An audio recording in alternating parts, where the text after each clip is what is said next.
आज कॉलेज का पहला दिन था। हर तरफ हंसी और खुशी थी, लेकिन एक लड़का ऐसा भी था जो सिर्फ अपने सपने देख रहा था। अर्जुन। क्लासरूम में सब अपनी जगह ढूंढ रहे थे, लेकिन अर्जुन ने बिना किसी से बात किए आखिरी बेंच पर अपनी सीट चुनी और चुपचाप अपनी नोटबुक खोल ली। तभी क्लासरूम का दरवाजा खुला और एक नई स्टूडेंट अंदर आई। सबकी नजरें उस पर थीं, लेकिन अर्जुन ने एक बार भी ऊपर देखना जरूरी नहीं समझा। जैसे ही आन्या क्लास में आई, कई लड़कों ने उसे अपने पास बैठने के लिए बुलाया, लेकिन तभी प्रोफेसर क्लास में आ गए और उनके एक फैसले ने सबको हैरान कर दिया। Anya, please take the seat beside Arjun.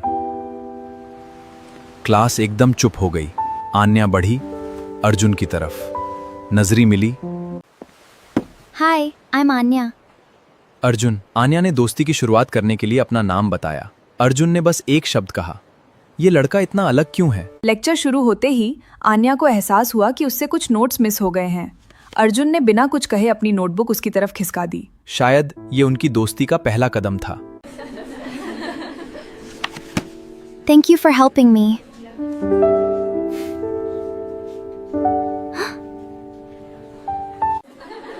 Arjun, क्या हम साथ में कैंटीन चलें? माफ करना, मुझे कुछ जरूरी काम पूरा करना है। आखिर वो हर समय इतना शांत क्यों रहता है? अर्जुन हमेशा की तरह अकेले ही क्लास से बाहर निकल गया, लेकिन इस बार आन्या ने तय कर लिया था कि वो जानेगी आखिर अर्जुन सबसे अलग क्यों है। क्लास खत्म होने के बाद अर्जुन सीधे लाइब्रेरी पहुंच गया। आन्या ने पहली बार देखा कि खाली समय में भी अर्जुन सिर्फ अपनी पढ़ाई पर ध्यान देता है। आन्या एक सवाल में उलझ गई थी। उसने पहली बार अर्जुन से मदद मांगी। अर्जुन ने बिना कुछ कहे बड़ी शांति से उसे सवाल समझाया। उतना ही अच्छा इंसान भी है। लाइब्रेरी का समय खत्म हो चुका था। पहली बार अर्जुन और आन्या साथ साथ बाहर निकले। आन्या ने मुस्कुराकर उसका धन्यवाद किया। अर्जुन ने भी पहली बार दिल से जवाब दिया, तुम्हारा स्वागत है। पहली बार अर्जुन और आन्या ने एक दूसरे से अपना परिचय दिया। Hi, I am Anya. I am Arjun. बातचीत अभी छोटी थी, लेकिन शायद यही एक नई दोस्ती की शुरुआत थी। कॉलेज की भीड़ में एक बार फिर अर्जुन और आन्या आमने सामने आ गए। इस बार मुलाकात अचानक थी, लेकिन शायद किस्मत को यही मंजूर था। What a coincidence! अर्जुन हमेशा की तरह अकेले बैठा था। क्या मैं यहाँ बैठ सकती हूँ? अर्जुन ने बस हल्के से सिर हिलाया और दोनों की पहली शांत मुलाकात शुरू हो गई। तुम रोज इतनी पढ़ाई करते हो, तुम्हारा कोई बड़ा सपना है? हाँ। अर्जुन के इस जवाब ने आन्या को एहसास दिलाया कि उसकी खामोशी के पीछे एक बहुत बड़ा सपना छिपा है। किताबें पढ़ना, नए नए प्रोग्राम बनाना। आन्या को पहली बार एहसास हुआ अर्जुन सिर्फ एक शांत लड़का नहीं, बल्कि बड़े सपनों वाला इंसान है। इस सेमेस्टर का प्रोजेक्ट आप सभी को जोड़ी में पूरा करना होगा। अर्जुन और आन्या, तुम दोनों एक टीम हो। सच में? लेकिन उन्हें अभी नहीं पता कि यही प्रोजेक्ट उनकी जिंदगी बदल देगा। आन्या एक सवाल में उलझ गई थी। उसने पहली बार अर्जुन से मदद मांगी।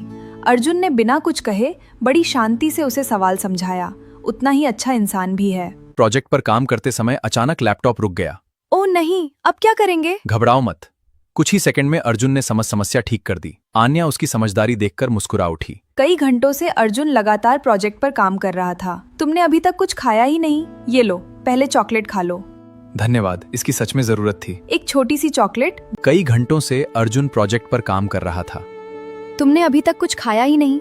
ये लो। धन्यवाद, इसकी सच में जरूरत थी। छोटी सी चॉकलेट दोस्ती को करीब ले आई।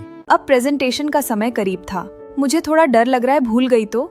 घबराओ मत, हम दोनों ने मिलकर मेहनत, सब अच्छा होगा। अर्जुन की बात सुनकर आन्या के चेहरे पर फिर से आत लौट आया। आखिरकार प्रेजेंटेशन का दिन आ गया। मैं थोड़ी घबरा रही हूँ।